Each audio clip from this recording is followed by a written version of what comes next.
Donc bonjour à toutes et tous. Merci d'être présents pour ce nouvel épisode de la web-série La transition énergétique en vrai, le live des élus. Donc je suis Franck Sentier, le délégué général de la Fédération Flamme qui organise cette web-série.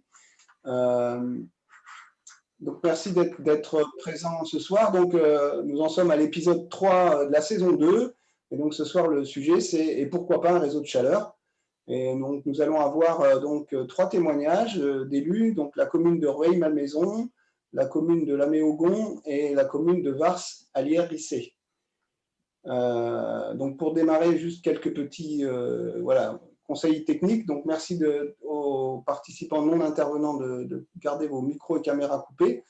N'hésitez pas à faire vos remarques, poser vos questions par écrit tout au long des interventions. On va voir d'abord ces trois interventions et ensuite, donc, on aura un temps d'échange questions-réponses et donc on relaiera vos questions aux élus. Si on n'est pas nombreux, comme ça semble être le cas pour l'instant, on pourra même vous donner la parole. À ce moment-là, il faudra utiliser l'outil lever la main pour qu'on puisse distribuer la parole correctement.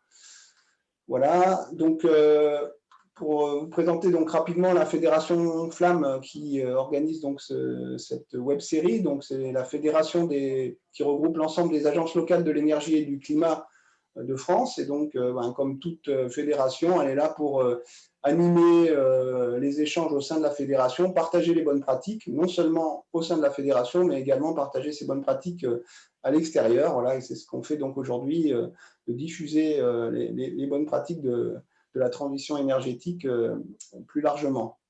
Et puis, bien sûr, la fédération elle a aussi pour rôle d'aider les territoires qu'ils souhaitent à créer des ALEC. Donc, voilà, si vous avez cette idée en tête, n'hésitez pas à me contacter et je serai heureux d'échanger avec vous. Alors, qu'est-ce qu'une ALEC? Donc, une ALEC, c'est un organisme qui est créé par un territoire à l'initiative des élus locaux, des élus d'un territoire, pour accompagner, accélérer la transition énergétique et la lutte contre le changement climatique sur ce territoire. Donc, une ALEC, c'est vraiment accroché à un territoire qui peut être une métropole ou qui peut être effectivement un ensemble de PCI comme regroupé au sein d'un pays ou PETR, par exemple. Et l'échelle la plus large que l'on peut trouver pour une ALEC, c'est une échelle départementale, voilà, globalement. Donc, l'ALEC est là pour défendre l'intérêt général et porter la politique énergie-climat locale, et donc elle est présidée nécessairement par un élu d'une collectivité locale.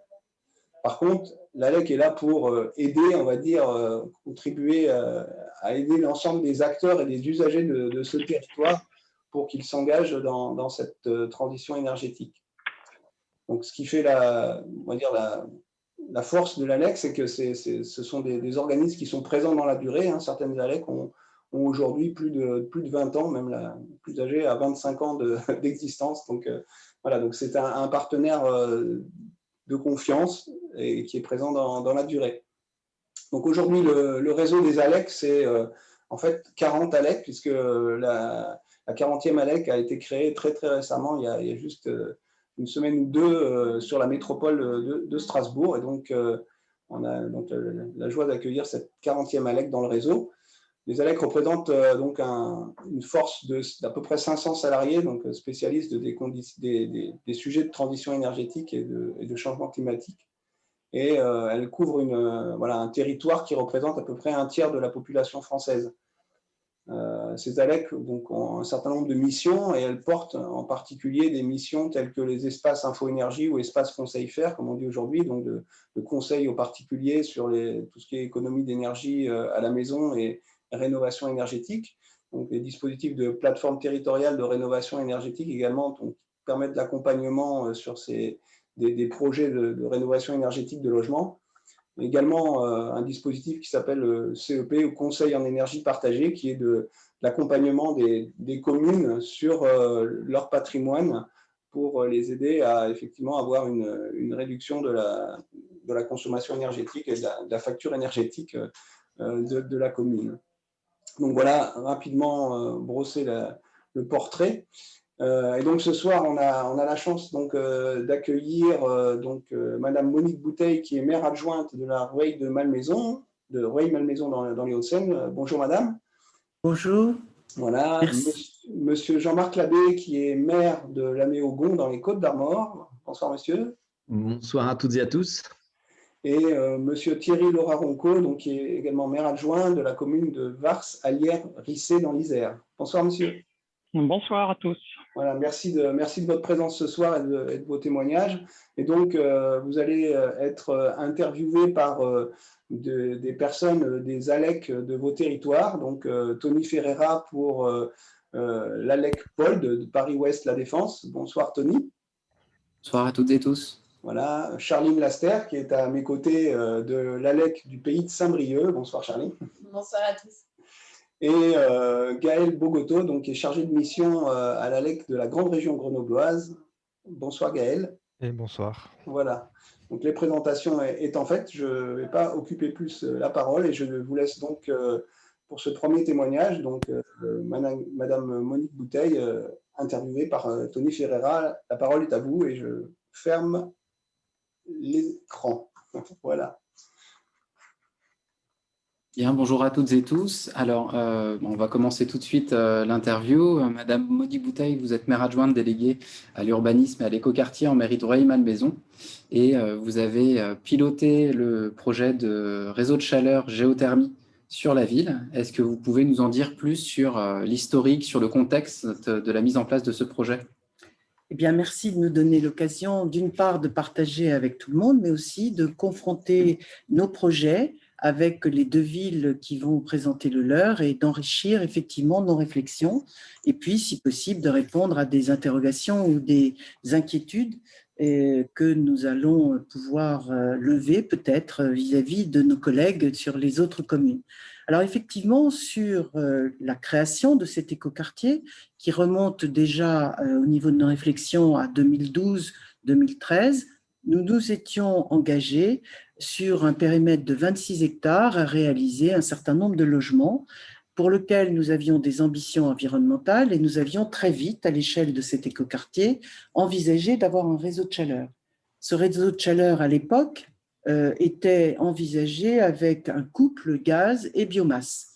Très vite, nous avions saisi l'opportunité qui nous était offerte par la loi de 2015 de pouvoir désormais aussi peut-être réfléchir à la participation qui nous était proposée, de pouvoir participer au capital d'une société locale sur des ambitions beaucoup plus importantes. Et c'est la raison pour laquelle nous avons mené en parallèle à la fois notre projet sur l'écoquartier d'une géothermie biomasse et gaz, qui aurait porté exclusivement sur cet écoquartier, qui était d'une production avec une chaufferie de 1,77 kWh.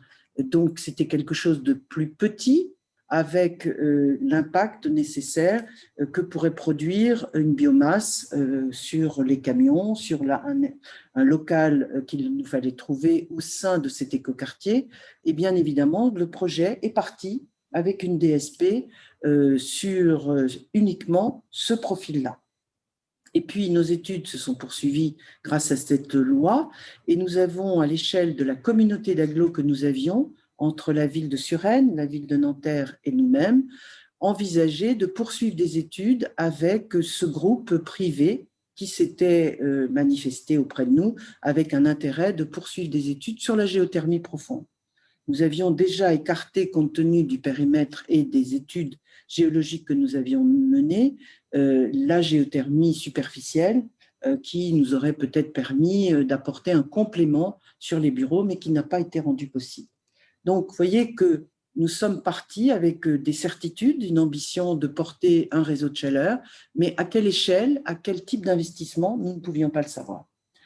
C'est donc que tardivement que nous avons pu obtenir à la fois les responsabilités de délégation de cette étude qui ont été confiées au groupe Engie, mais vous le connaîtrez peut-être, enfin vous le connaissez peut-être déjà, cela nous a posé un certain nombre de contraintes administratives.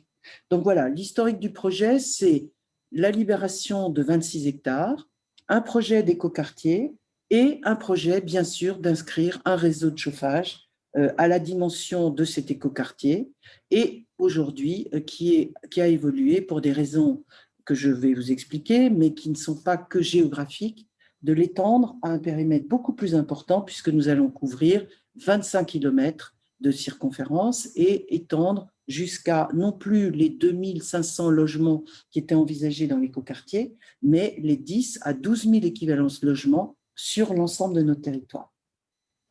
Et qu'est-ce qui vous a encouragé à faire cette modification d'échelle, cette expansion du projet, donc pour passer de quelques milliers de logements à plus de 10 000 logements potentiellement?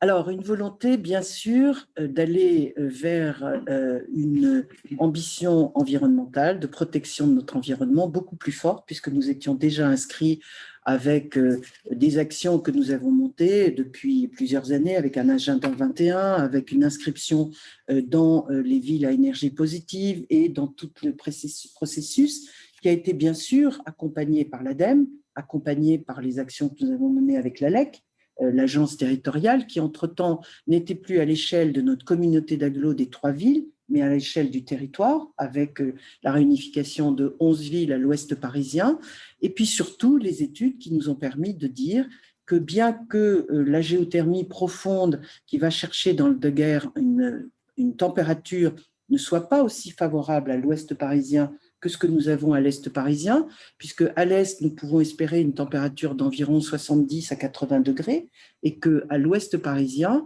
ce qui explique qu'il n'y a pas beaucoup de projets sur l'ouest parisien, nous pouvons espérer 60 degrés et une capacité plus importante, bien sûr, mais pas aussi importante que ce que nous pourrions avoir à l'est parisien. Donc, nous avons cheminé avec des partenaires qui ont été retenus, Engie notamment, qui est aujourd'hui notre partenaire, et nous avons surtout analysé quel était l'impact favorable pour l'ensemble des Rueillois. Cet impact, il est avant tout social. Autour de l'écoquartier, nous avons bien évidemment un certain nombre de patrimoines sociaux que nous ne pourrions pas laisser dans l'état de leur patrimoine, avec non seulement des bâtiments qui sont des passoires thermiques et avec des manques de confort pour les habitants, en mettant juste à côté tout ce qu'il y avait de mieux, c'est-à-dire dans des bâtiments de nouvelle génération au sein de l'écoquartier, avec un réseau de chaleur, avec des avantages financiers et de confort pour cette population. Donc, tout de suite, nous avons identifié que pour ce réseau à plus grande échelle, eh bien, nous pouvions embarquer les bailleurs sociaux. Nous avions fait, il y a déjà 2 ans, une réunion pour leur présenter ce projet et leur faire partager notre volonté d'y aller, mais à condition qu'ils nous suivent. Ils ont à l'unanimité répondu que ce projet, sous certaines conditions bien sûr, pouvait tout à fait les interroger, les interpeller et sur lequel ils nous suivraient. Nous avons aussi identifié 2 partenaires importants qui comptent dans cette décision. Premièrement, l'hôpital, qui est sur un itinéraire à très grande proximité de l'écoquartier, et ensuite l'intérêt important, mais pour 2 raisons sans doute, de l'IFP, c'est-à-dire l'Institut français des pétroles. Ils ont une expérience, une connaissance de tout ce qui est forage, bien évidemment, mais aussi ils ont la volonté de s'inscrire dans cette même démarche. Donc, vous voyez que nous avons été très vite confortés par cette idée de prendre sur notre territoire la responsabilité, les investissements et ce beau projet que nous portons aujourd'hui. Merci pour ces précisions. Quelles ont été les principales difficultés que vous avez rencontrées dans la mise en œuvre du projet? Alors, elles ne sont pas finies, bien évidemment, nous en découvrons tous les jours et c'est pour ça qu'aujourd'hui, peut-être que les quelques difficultés, sans vouloir noircir le tableau, que nous avons rencontrées peuvent servir à nos collègues et ces échanges sont d'autant plus importants. Tout d'abord, nous avons rencontré des difficultés administratives. Il faut savoir qu'un projet de géothermie s'inscrit quasiment dans les dossiers les plus complexes de forage pétrolier pratiquement. Et nous n'avions pas la connaissance, que ce soit nous les élus, mais encore aussi nos services, sur tout ce que cela engageait. Il y a le code minier qui s'applique à ce type de projet que nous ne connaissons pas et nous n'avions pas la lecture facile de ces codes-là, bien évidemment. Nous avons aussi des procédures administratives, c'est-à-dire que dès lors qu'il y a eu une autorisation qui a été demandée par Engie, pour avoir l'exclusivité de pouvoir mener ces études, ça s'inscrivait dans des contraintes administratives et les plus importantes, c'est un calendrier. Que ces études sont assez longues, elles sont complexes et que nous arrivons pratiquement avec ces études presque au bout de notre calendrier et qu'aujourd'hui nous devons réaliser les forages et la finalisation de ces forages d'une façon précipitée, alors que ce délai est peut-être insuffisant. Nous avons 3 ans pour réaliser l'ensemble des études, et à un moment donné, peut-être que la constitution du dossier de DSP, nous n'avons pas pris la mesure de l'urgence, et qu'aujourd'hui, nous nous trouvons à devoir annuler et dialoguer avec la DSP qui avait été portée lors de la décision d'un réseau de chaleur, biomasse et gaz.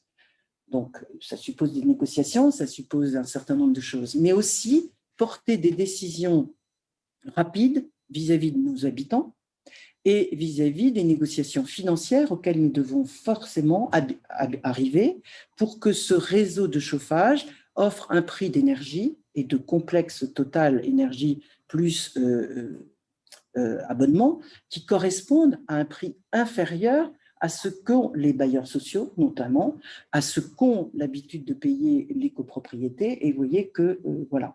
Et puis, nous avons aussi dû faire face à des conditions peut-être plus difficiles dans la période de Covid, mais de toutes les administrations dont nous dépendons. La préfecture, qui est leader sur les délégations, les autorisations, y compris le top feu vert pour l'enquête publique. Nous avons aussi, dans le code minier, découvert, et c'est surtout la population qui nous l'a reproché, que toutes les procédures de protection de nos habitants et de garantie que sont l'étude d'impact, l'enquête publique, etc., y compris les assurances, ne concernent que la phase du forage, ne concernent pas la phase de préparation de ces forages, ce qui peut être surprenant, parce que combien même nous ne sommes pas dans l'obligation de pouvoir changer, enfin la possibilité de pouvoir changer les procédures, il s'agit de rassurer nos habitants sur le fait que toutes ces études de protection et d'analyse concernent bien l'ensemble du projet. Or, ce n'est pas le cas. Et puis, le fait que la population, après, devra subir des travaux importants et impactants dans leurs habitations, surtout le déploiement de ce réseau.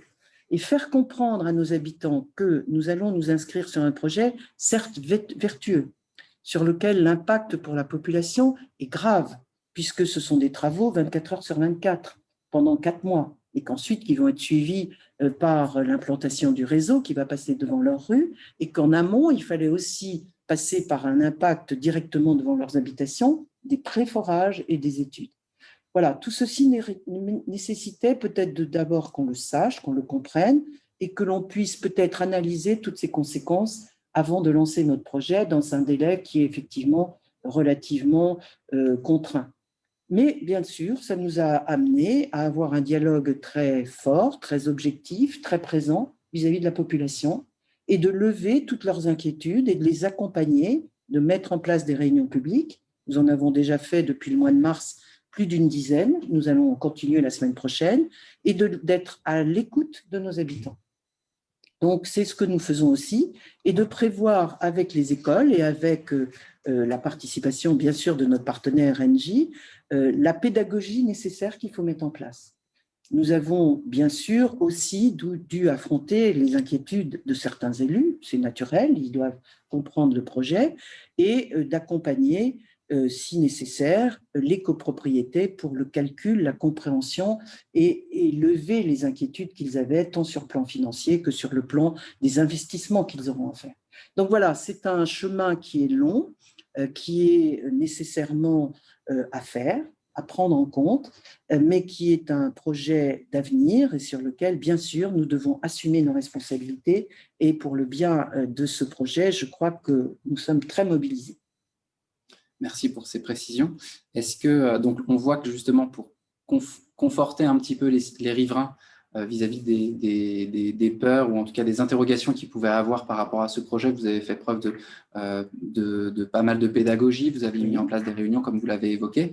Est-ce que vous pensez à d'autres écueils qui permettraient, à éviter en tout cas, qui permettraient justement d'anticiper les problématiques que vous avez pu peut-être vous rencontrer lors du projet ? Alors, vis-à-vis des habitants, nous avons déjà mis en place ces réunions, dont je vous parlais. Nous avons mis en place des comités de suivi pour, au jour le jour ou la semaine ou le mois, en fonction de l'évolution de ce dossier, pouvoir être en avant des projets de travaux en information vis-à-vis des riverains, mais nous avons pensé aussi pouvoir mettre en place une pédagogie vis-à-vis des écoles. Et dès le mois de septembre, puisque les travaux vont commencer à partir du 6 juillet, dès le mois de septembre, nous allons prévoir vraisemblablement un jour par semaine de visite du site de site de production et de forage avec des écoles ou avec des groupes qui voudront s'inscrire, de façon à montrer que c'est quand même un projet extraordinairement technique, que c'est une opportunité de connaissance et d'apprentissage pour beaucoup d'entre nous, parce que tout le monde ne fréquente pas ce type de projet. Et donc, nous allons saisir cette opportunité pour la transformer justement en pédagogie. Pour le reste, eh bien, je pense que les difficultés administratives dont je vous ai parlé devraient peut-être nous permettre d'agir vis-à-vis non seulement de l'ADEME, mais surtout des organismes de l'État, pour montrer que le délai de cette autorisation d'exclusivité d'exploitation est peut-être insuffisant. 3 ans ne sont peut-être pas suffisants pour nous permettre, en cas de difficulté, comme celle que nous avons peut-être rencontrée avec le Covid, mais peut-être qu'il y en a d'autres aussi, de mettre en place cette procédure. Nous allons peut-être discuter avec nos partenaires et l'ADEME, bien évidemment, puisqu'ils sont partie prenante de ce projet, parce que ce projet, qui est quand même d'un investissement de plus de 60 millions, ne pourrait pas se faire sans la participation de l'ADEME, sans la participation de la région, du Fonds de chaleur, et aussi, bien évidemment, les partenariats que nous allons pouvoir mettre en place.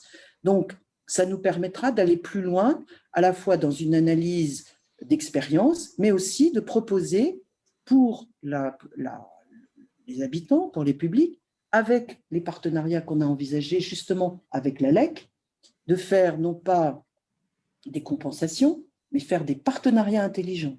Et je crois qu'avec le prestataire, vous avez mis en place justement un accompagnement pour que l'ensemble des copropriétés puissent avoir non seulement des informations pédagogiques, mais surtout actives et concrètes. Donc ça, c'est un point très important. Et puis, peut-être leur proposer d'autres formules de participation ou d'accompagnement. Et donc, voilà, tout ça reste à faire. Ce sont les apports de complémentarité que nous menons depuis le début sur ce projet et dont je ne peux que me réjouir avec vous aujourd'hui. Et bien sûr, s'il y a d'autres possibilités, nous les mènerons ensemble. Le travail ne fait que commencer, puisque les travaux vont démarrer, comme je l'ai indiqué, à partir du 6 ou du 7 juillet.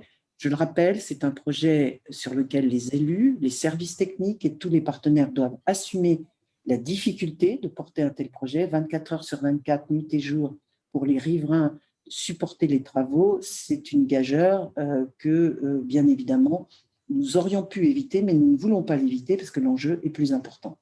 Très bien. Merci. Je vous remercie pour ces précisions. Merci beaucoup pour ce premier témoignage. Je vous propose maintenant de passer au témoignage de la commune de la Méogon avec Monsieur Labbé et donc Charline. Je vous laisse la parole.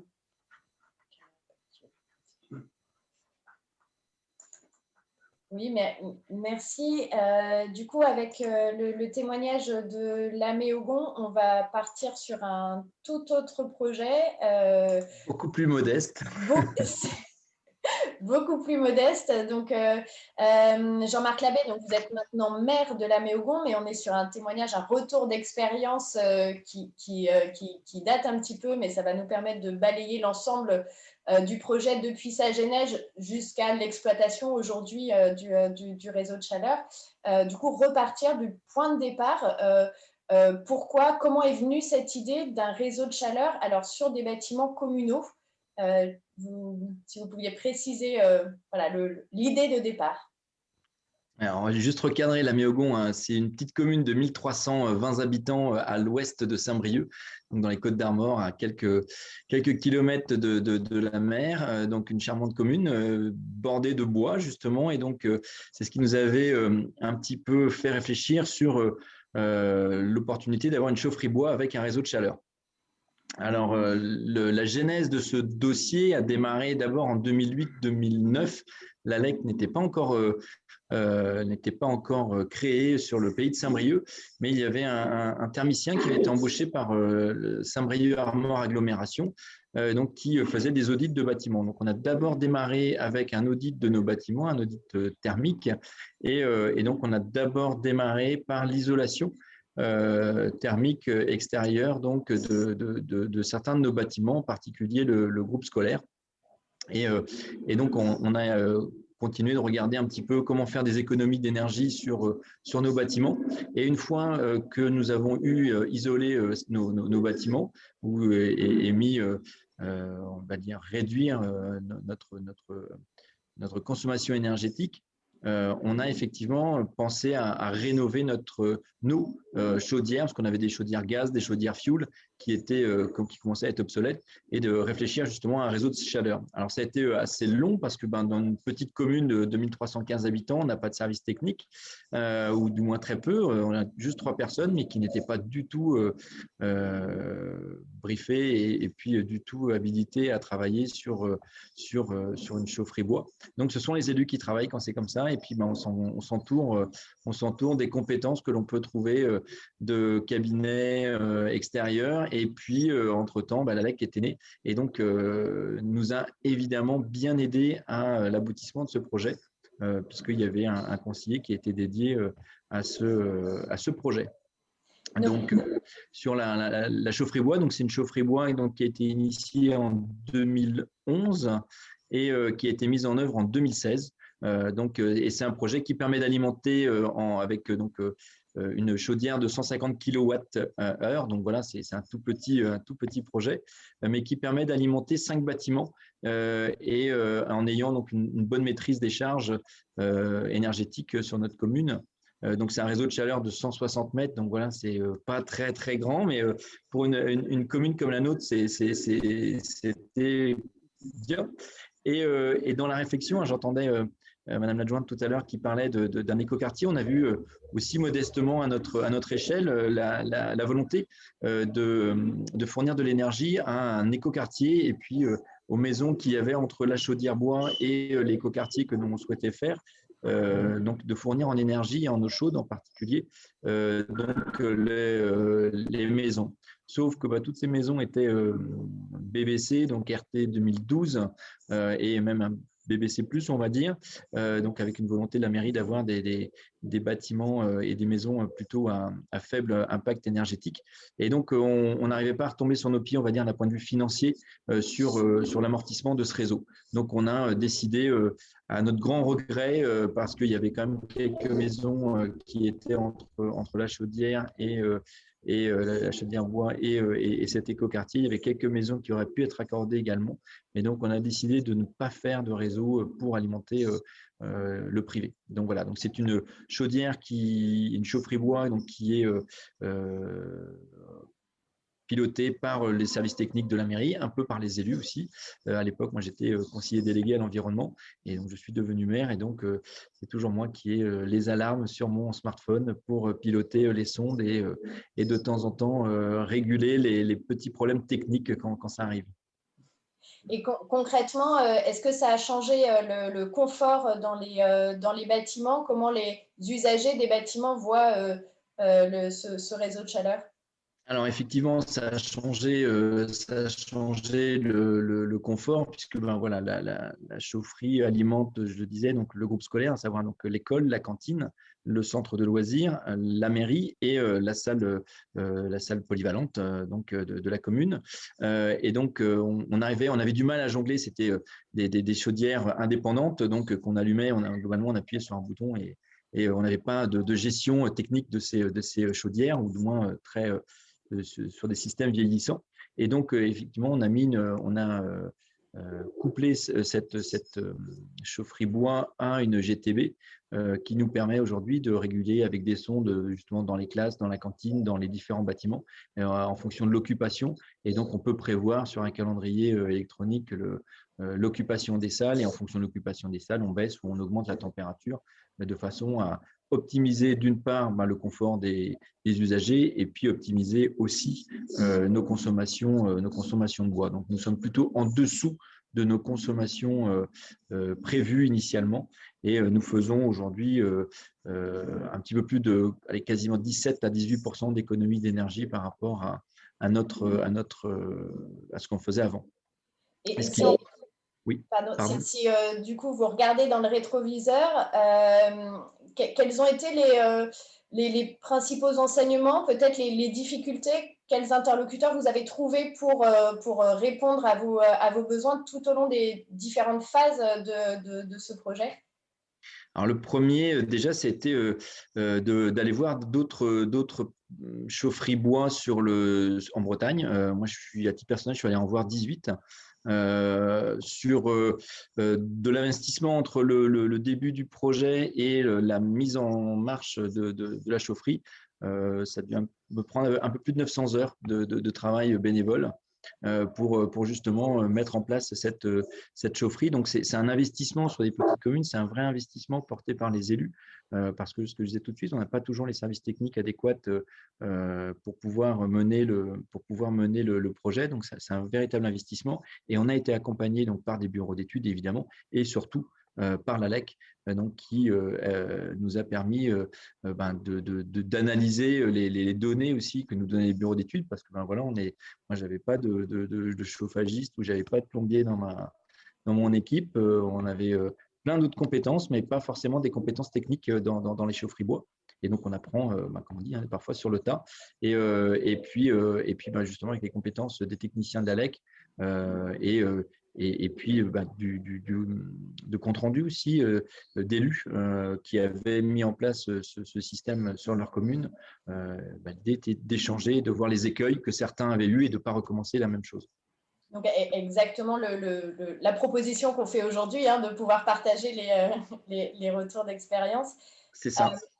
Si on regarde le bilan global, bilan technique de fonctionnement, bilan en termes d'économie d'énergie, bilan en termes d'émissions de gaz à effet de serre, voilà, c'est quoi le bilan après quelques années de fonctionnement aujourd'hui? Alors après, on va dire, on a fait la 5e saison, donc on est quasiment à 17-18% d'économie d'énergie. Nous avons franchi notre facteur 4 en termes de bilan carbone, ce qui est bien, puisque nous sommes passés de 85 tonnes équivalent pétrole à un petit peu moins de 14 aujourd'hui. Donc c'est plutôt bien. La chaufferie bois nous a permis de franchir ce palier et d'atteindre nos objectifs de 2050 en termes de carbone, en termes aussi d'image de la commune vis-à-vis les Méogonaises et Méogonais sont assez fiers de leur chaufferie parce que voilà, c'est une volonté aussi de s'approvisionner avec du bois de bocage. Donc, c'est du bois qui vient de chez des agriculteurs locaux que l'on fait sécher dans des silos juste à côté de la commune. Donc, c'est du bois de bocage, du bois uniquement taillé sur des périodes hivernales au moment de la descente de sève. Donc, on a vraiment poussé le concept au maximum de ce que l'on pouvait. Et donc, voilà, donc on consomme uniquement du bois d'agriculteurs, du bois de taille de branche et non pas beaucoup d'abattage d'arbres, en fait. C'est surtout du bois de bocage et de la taille de haie. Et sur le fonctionnement du réseau de chaleur en lui-même, la desserte des bâtiments, les températures ressenties dans les bâtiments sont celles qui sont attendues. Pas de difficulté de gestion sur le réseau, la distribution de chaleur? Il y a eu quelques difficultés entre, par exemple, un réseau de chauffage au sol et un réseau de chauffage muraux. Donc, on a été obligé de diviser, ce n'était pas prévu initialement, on a été obligé de diviser au niveau de notre panoplie, justement, de tuyauterie. On a été obligé de revoir un petit peu l'organisation au bout de la première année. La première année était très difficile, c'était vraiment du calage. Ça a été très prenant en termes de temps pour permettre de vraiment se caler bâtiment par bâtiment. Ce n'était pas très, très simple. Mais au bout d'un an, voilà, pareil, toujours avec l'aide de l'ALEC et puis une bonne confiance aussi avec l'entreprise qui nous avait mis la chaufferie en place. Donc voilà, on avait un bon partenariat et qui s'est bien poursuivi de la mise en place jusqu'au jour d'aujourd'hui. Donc même si effectivement une grande partie, enfin la partie gestion aujourd'hui, à part le nettoyage et le contrôle qui est toujours fait par cette entreprise, mais aujourd'hui tout le fonctionnement au quotidien est assuré par les services de la mairie. Et si vous aviez un conseil à donner pour une commune qui souhaiterait se lancer dans ce projet-là, c'est quoi l'enseignement important à partager? Allez voir, aller sur le terrain, aller voir des élus, aller voir des services techniques, aller voir des communes ou qui ont des projets comparables. Alors c'est vrai que nous en Bretagne, on a l'avantage d'avoir des très bons réseaux. On a le réseau des ALEC qui a fédéré avec le réseau Braise-ALEC. Donc toutes les ALEC de Bretagne sont fédérées entre elles et il y a un très très bon échange justement d'expérience entre les ALEC et donc qui permet aux élus d'être très réactifs et d'un élu d'Ille-et-Vilaine d'appeler son collègue dans le 29 ou dans le Finistère sans aucun problème. Et puis, on a un autre réseau qui s'appelle Bruded, unique en France aussi, où il y en a une cohésion, une équipe d'élus qui se fédèrent pour échanger des retours d'expérience et où on met en ligne sur Internet tous nos écueils, tous les coûts, le but, c'est vraiment de partager l'ensemble de notre expérience sans aucune cachotterie. Et donc, c'est vrai que quand on a des témoignages directs et puis quand on a un open book comme ça de toute l'expérience, c'est primordial pour avancer. Et on avance plus vite. Merci beaucoup, Jean-Marc Labbé. Merci beaucoup Merci pour à ce vous. témoignage, très différent du premier. C'est l'intérêt effectivement de voir beaucoup plus petit. la diversité des réseaux de chaleur qu'on peut avoir et qui sont tous intéressants. Et donc, on va avoir maintenant un troisième témoignage donc de la commune juste quand même pour préciser, il y a j'ai comptabilisé, il y a eu 127 communes qui sont venues voir quand même notre chaufferie bois aujourd'hui. Donc, c'est quand même plutôt bien. Et alors, je ne dis pas que les 127 qui sont venus voir ont fait pareil que nous. J'espère qu'elles ont fait des choses encore mieux. Mais ouais, beaucoup se sont inspirés de ce qu'on avait fait. Et donc, voilà, donc 127 communes, c'est plutôt pas mal. Et j'en suis ravi de partager cette expérience. Merci. Ouais, effectivement. Donc maintenant, on va passer la parole à la commune de Vars-Salières-Rissé. Monsieur Ronco, je vous laisse la parole, et Gaël, donc, pour l'interview. Oui, rebonsoir à tous. Monsieur Ronco, vous êtes du coup adjoint au maire à la transition écologique. On va procéder un petit peu différemment. Je propose de rentrer tout de suite dans le vif du sujet en présentant le réseau de chaleur pour savoir vraiment de quoi on parle. J'ai préparé juste 2 petites diapos avec que des photos pour rendre les choses plus concrètes. Et donc, je vais partager mon écran.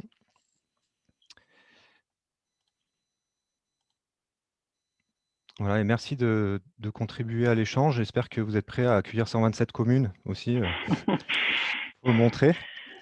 Et donc, est-ce que vous pouvez nous décrire votre commune et puis le réseau qui est tout récent? Donc, Vars-Salières et Rissé, c'est une commune je dirais un peu intermédiaire entre les deux communes qu'on vient de voir. Nous sommes un peu plus de 8000 habitants dans la périphérie de Grenoble. Donc, au sud de Grenoble, on voit une étoile rouge là, sur la carte à gauche. Donc, c'est une commune périurbaine qui a une grosse partie de son territoire qui est rurale, en fait, et une partie montagneuse. Et on a un centre-ville qui n'est pas très étendu et notamment qui regroupe sur un même espace pas mal de bâtiments sportifs, culturels, scolaires, ce qui a amené à la création de ce réseau de chaleur. Donc, on voit modélisé sur la photo à droite, donc c'est un réseau qui fait 640 mètres de long, qui relie 7 bâtiments, donc une école maternelle, une primaire, un centre de loisirs, un centre de spectacle, un gymnase, un centre culturel avec une crèche, puis un bâtiment de la poste avec un appartement au-dessus. Voilà, donc c'est des bâtiments qui sont assez ramassés en termes de surface. Donc, on a 2 chaudières donc, qui sont en fait la chaudière, là, voilà, on la voit ici, on voit le bâtiment donc brut. Hein. Donc, c'est un réseau qui est tout récent, il a été mis en service en janvier cette année. Donc, le bâtiment que vous voyez qui est brut en béton donc, contient sur la partie gauche le silo donc pour des plaquettes forestières et dans la partie droite donc, la chaufferie avec 2 chaudières pour une puissance de 500 kW. À droite, vous voyez le bâtiment qui est plus ancien, en fait, qui contient une chaudière qu'on a conservée, une chaudière gaz qui sert de secours, en fait, et puis qui peut être utilisée très ponctuellement. Et on a aussi ce gros ballon tampon qu'on voit sur la photo de droite. Donc la partie rouge, donc c'est une des deux chaudières, et le ballon qui est à l'arrière, qui permet de lisser en fait la production de chaleur. Et puis le système avec la trémie de vidage qui permet d'alimenter le silo de combustible 2 fois par semaine. On a 2 camions qui viennent par semaine pendant l'hiver. Voilà, donc le réseau n'est utilisé que l'hiver, on n'utilise pas du tout en été, donc c'est que des bâtiments publics. Et puis pas besoin d'eau chaude l'été. Même pour les vestiaires, on a quelques ballons électriques qui permettent de compenser l'arrêt du réseau de chaleur. Donc on a 5 mois de retour d'expérience sur ce réseau de chaleur, de janvier jusqu'à il y a 15 jours où on a arrêté le réseau pour l'été. Avec des résultats qui sont très satisfaisants. Très rapidement, on a atteint les objectifs en termes de performance, à la fois des chaudières et du réseau, et le taux de couverture aussi qui est très bon. On est à 96% de bois. Donc c'est du bois qui vient d'une vingtaine de kilomètres tout au plus autour de notre commune. On a un contrat avec une entreprise, voilà, une plateforme de broyage de bois. Donc c'est des déchets de bois en fait. Donc, on utilise le bois pour la charpente, pour la menuiserie, et tous les déchets de bois ensuite sont réduits en plaquettes et donc qui nous sont livrés avec un taux d'humidité qui est assez constant. Voilà. Merci. On vient de faire la présentation avec le réseau. Est-ce que vous pouvez nous rappeler du coup l'historique qui a amené à cette décision qui est finalement assez récente? Oui, tout à fait. Alors, c'était un projet, donc on avait déjà idée de ce projet il y a pas mal d'années, mais bon, économiquement, les études de faisabilité avaient montré que ce n'était pas encore très rentable il y a déjà plusieurs années de ça. Et puis, la situation a changé assez récemment avec le Fonds Chaleur Territoriale. Donc, on a pu bénéficier de l'aide de l'ALEC, notamment, pour mener une étude d'opportunité et montrer que c'était techniquement et financièrement réalisable. Et donc, le projet a été réalisé avec l'aide aussi d'une entreprise à capitaux citoyens, qui est Forestener, dont on parlera peut-être plus tard. Et donc, tout ça s'est monté, je dirais, ces 2 dernières années, depuis 2018-2019, avec un accompagnement très fort de l'ALEC pour les études d'avant-projet, pour montrer la faisabilité, etc.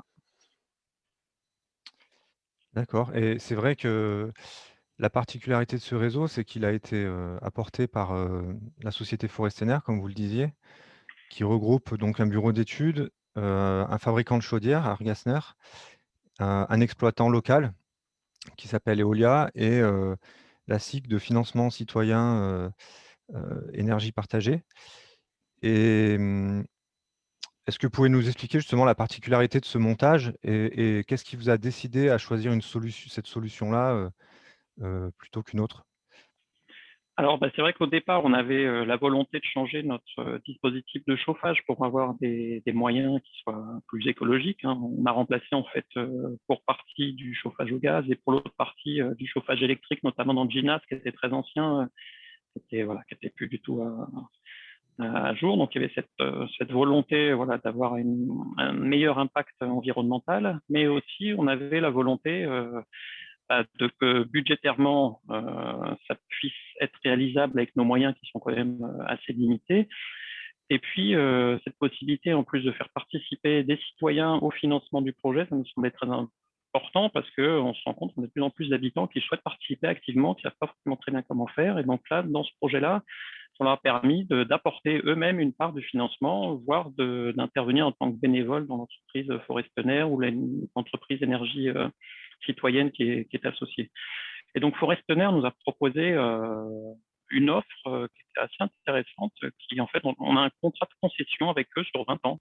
Donc, c'est Forestener qui a financé tout l'investissement avec les aides financières donc, du Fonds Chaleur, de l'ADEME et de la région. Ça représente quand même à peu près les 2 tiers d'investissement. Et donc, Forestener nous fournit de la chaleur à un tarif fixe pendant 20 ans. Donc, ça nous permet, de préserver nos capacités d'investissement pour d'autres investissements et notamment isoler nos bâtiments, ce qui va de pair avec ce réseau de chaleur. Et puis, ça nous permet de prévoir sur des années à venir exactement ce que va nous coûter ce réseau de chaleur. Voilà, donc c'était une solution qu'on n'avait pas imaginée au début, mais qui nous a permis de franchir le pas, voilà, d'apporter une solution technique et économique à notre souhait technique. Et vous avez décidé de missionner un AMO sur le projet. Quel a été son rôle concrètement? Alors oui, le but, c'était vraiment de nous aider à monter juridiquement ce contrat de concession, hein. On est une petite commune, on a des moyens qui sont assez limités. Donc l'ALEC nous a fortement accompagnés, hein, donc on tient vraiment à vous remercier. Et donc l'AMO nous a permis de finaliser le montage de l'appel d'offres, le cahier des charges, nous accompagner jusqu'à la signature du contrat complet, et donc de lever un peu toutes les craintes qu'il pouvait y avoir chez certains élus, chez certains habitants, hein. Voilà. Donc, ça nous a vraiment permis d'arriver à une solution qui satisfait tout le monde et qui ne présentait aucun risque, quoi, aussi bien du point de vue technique que juridique. Oui, c'est vrai, parce qu'il y a beaucoup de. Il y a eu quelques d'autres exemples sur la métropole de Grenoble avec ce montage-là d'une société de type comme Forestener qui investit en propre et à la place de la commune et qui vend de la chaleur. Et ça posait pas mal de problèmes juridiques. Et c'est vrai que le fait d'avoir un AMO avec une mission juridique sur le projet, ça permet de passer les marchés sur la bonne forme, effectivement. Et au cours du projet, est-ce que vous avez eu des difficultés particulières? Comment s'est passé le chantier? Combien de temps il a duré à peu près? Et, Alors, le chantier a démarré l'année dernière, donc en pleine crise sanitaire. Donc, on a eu quelques craintes de pâtir de ces événements-là. Et puis, on a eu beaucoup de chance. Les entreprises n'ont pas eu de malade en fait, pendant le chantier. Donc ça s'est réalisé assez vite, je dirais. En gros, ça a duré il y a eu 6 mois de travaux, en sachant que en plus du réseau de chaleur et de la chaufferie, il fallait que l'on réalise des réseaux secondaires dans certains bâtiments, qui étaient chauffés électriquement. Et puis on avait un petit peu d'aménagement en termes de voirie. Voilà, il y avait des travaux un peu périphériques à faire. Mais donc tout a pu être réalisé l'année dernière, je dirais à partir du mois de mai jusqu'à la fin de l'année. En se calant aussi sur les périodes scolaires, puisque donc on alimentait une maternelle, une primaire, un centre de loisirs, une crèche. Donc voilà, il fallait se caler sur des périodes d'inoccupation de ces bâtiments. Donc on a eu la chance, entre guillemets, aussi d'avoir cette crise sanitaire, puisque certains bâtiments étaient pas utilisés, le gymnase notamment. Donc là, ça nous a un petit peu aidé. Voilà, mais techniquement, on a réussi à tenir un planning qui était assez court, et de pouvoir démarrer le réseau de chaleur pour les grands temps, en fait, pour le début de l'année, pour le mois de janvier. Voilà, il n'y a pas eu vraiment de gros incidents. On a fait le premier bilan donc, la semaine dernière de ces 5 premiers mois, donc, qui sont très positifs, où on a atteint très rapidement les performances qui étaient attendues et qui étaient souhaitées. Ouais, 96% de couverture bois, c'est excellent, surtout avec l'hiver, enfin le petit moment de froid qu'il y a eu cet hiver. Et au niveau des habitants, est-ce que vous avez eu des retours qui soient négatifs ou positifs, des craintes par rapport au fait d'avoir une chaufferie bois en plein centre-ville ou au contraire des prises de participation dans le réseau via Énergie Citoyenne?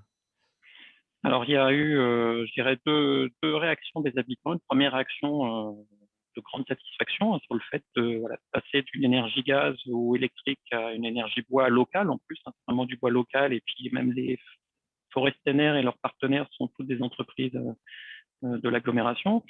Donc voilà, il y a une grande satisfaction. Et puis il y a eu quand même à côté de ça quelques craintes, que ce soit en termes de fumée, de bruit, d'odeur, puisque le bâtiment est vraiment en plein centre, hein. Donc ça, les premiers mois ont permis de lever toutes ces craintes. Et puis, il y a eu quelques réactions un petit peu thermiques sur le bâtiment, voilà, qu'on a pu appeler le cube, parce que effectivement, c'est un cube en béton qui est en plein centre. Donc, on a lancé des études pour l'intégrer de manière paysagère dans notre ville. Là, c'est en cours. Pendant l'été, on va réaliser les travaux.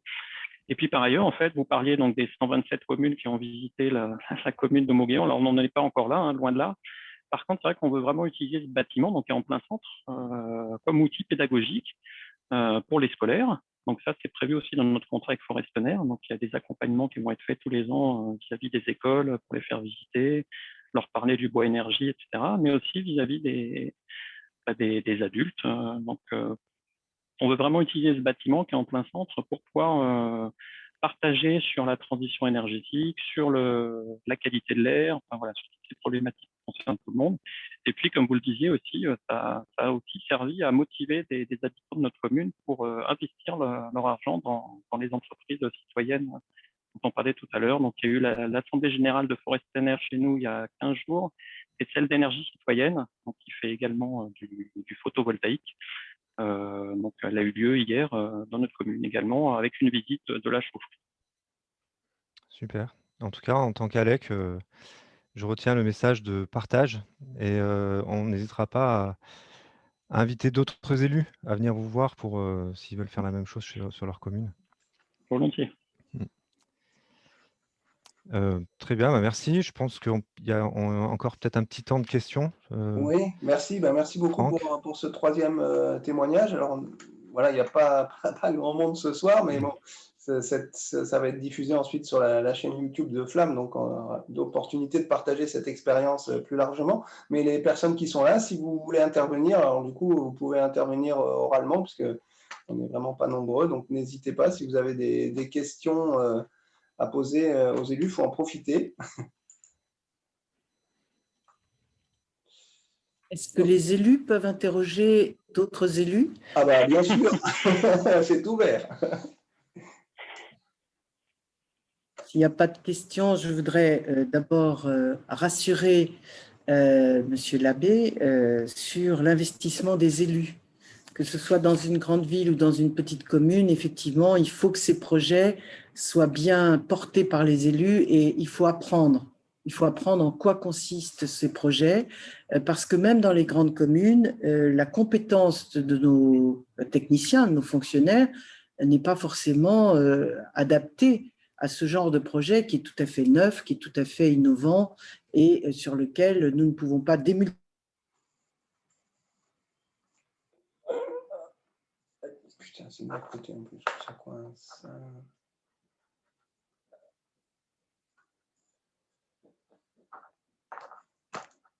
Du coup, ça peut pour tout le monde ou les autres, ça fonctionne? Non, normalement, ça doit fonctionner de leur côté. Je vais faire un truc. Je disais, mais bien. Désolé, on a été déconnecté. Donc, Voilà. Alors, si vous voulez, les inquiétudes des riverains, elles étaient énormes. Sur les fumées, sur la poussière, est-ce qu'on aurait de la suie qui va retomber d'une chaufferie biomasse, sur le nombre de camions, sur la nuisance des camions, etc., etc. Et je pense que l'expérience dont vous faites part, elle nous prouve que non, que toute expérience, elle a à son échelle une raison d'être, une promesse qui est au rendez-vous, et en tous les cas, dès que c'est fini, dès que ça marche, eh bien, la population se raccorde comme un seul homme derrière un projet qui est bien porté. Donc voilà, moi, j'y vois beaucoup d'encouragement, beaucoup d'échanges positifs. Je vois aussi que la différence d'intervention de l'ALEC, elle s'adapte aux besoins des communes. C'est vrai que nous avons peut-être plus de personnes qui ont pu se mobiliser au sein de notre commune. Et je remercie nos services techniques parce qu'on a vraiment eu la chance d'avoir des gens qui, eux aussi, ont appris, mais ont investi beaucoup de leurs compétences. Mais voilà, le rôle de l'ALEC, à nos côtés, il reste très important, quelle que soit la dimension qui est apportée. Voilà, moi, je trouve ça très intéressant, ces échanges qui nous mènent sur des dimensions différentes, mais en tous les cas, les sujets sont les mêmes. Merci beaucoup. Bon, je ne sais pas s'il y a d'autres personnes qui souhaitent intervenir. Sinon, il est 19h, donc le contrat est rempli. Écoutez, merci beaucoup pour vos témoignages. Et donc, voilà, j'espère que ça va pouvoir permettre d'essaimer les réseaux de chaleur un peu partout en France. Merci beaucoup et puis bonne soirée à tous. Et nous aussi, on vous remercie. Merci aux trois intervenants. Merci. Et puis on diffusera la vidéo. Au revoir. Bonne soirée, au revoir.